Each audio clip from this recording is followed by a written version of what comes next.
Shalom, selamat pagi. Renungan pagi Sabda Bina Umat Sabtu 25 Juni 2022. Firman Tuhan pagi ini terambil dari Efesus 3 ayat 1 sampai 6. Demikian firman Tuhan. Itulah sebabnya aku ini Paulus, orang yang dipenjarakan karena Kristus Yesus untuk kamu orang-orang yang tidak mengenal Allah. Memang kamu telah mendengar tentang tugas penyelenggaraan kasih karunia Allah yang dipercayakan kepadaku karena kamu, yaitu bagaimana rahasianya dinyatakan kepadaku dengan wahyu, seperti yang telah kutulis di atas dengan singkat.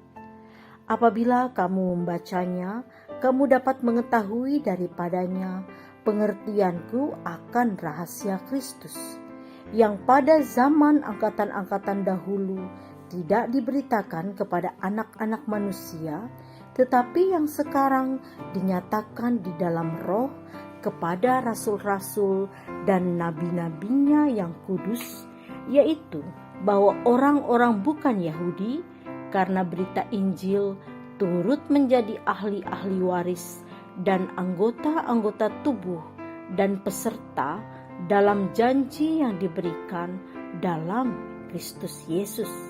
Demikian firman Tuhan. Renungan pagi ini bertema daripada mengeluh, teruslah berkarya.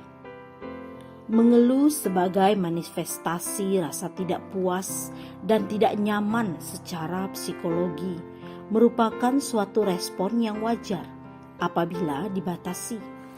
Namun demikian, jika terus-menerus mengeluh tanpa adanya solusi yang tepat, maka hal itu akan membentuk pribadi yang berfokus pada hal-hal negatif, sehingga sangat sulit untuk berpikir positif. Ada 9 bahaya mengeluh apabila tidak segera ditinggalkan. 3 di antaranya adalah: pertama, terganggunya kesehatan tubuh; kedua, memperburuk keadaan; ketiga, menurunkan kecerdasan dan meningkatkan risiko Alzheimer atau penurunan daya ingat. Demikianlah Paulus.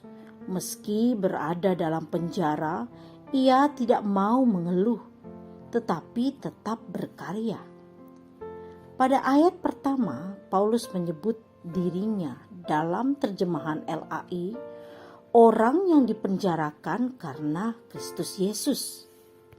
Sementara itu, dalam terjemahan pada umumnya adalah the prisoner of Christ Jesus for the sake of you Gentiles, yang menjadi tawanan Yesus Kristus oleh karena kamu orang-orang non-Yahudi.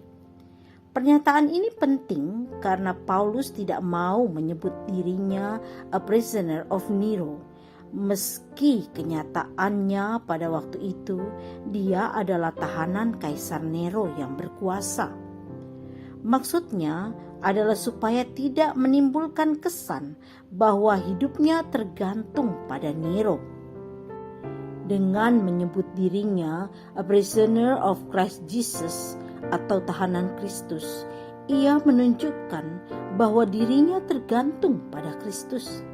Ini sekaligus menegaskan pengakuannya bahwa Allah itu berdaulat dalam keadaan apapun.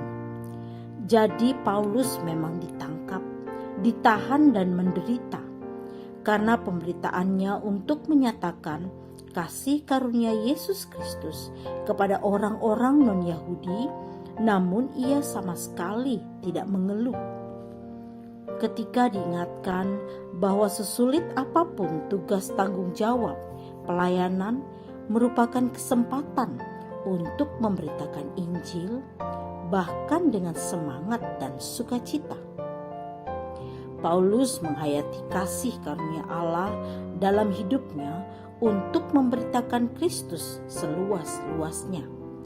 Demikianlah kita dipanggil untuk memberi diri, memberitakan kasih karunia-Nya melalui pelayanan kita. Doa pagi ini, Tuhan Yesus, mohon sertailah kami senantiasa dalam berkarya memberitakan kasih-Mu di tengah segala kesulitan, tidak mengeluh. Amin. Demikianlah renungan pagi ini. Selamat beraktivitas. Tuhan Yesus memberkati.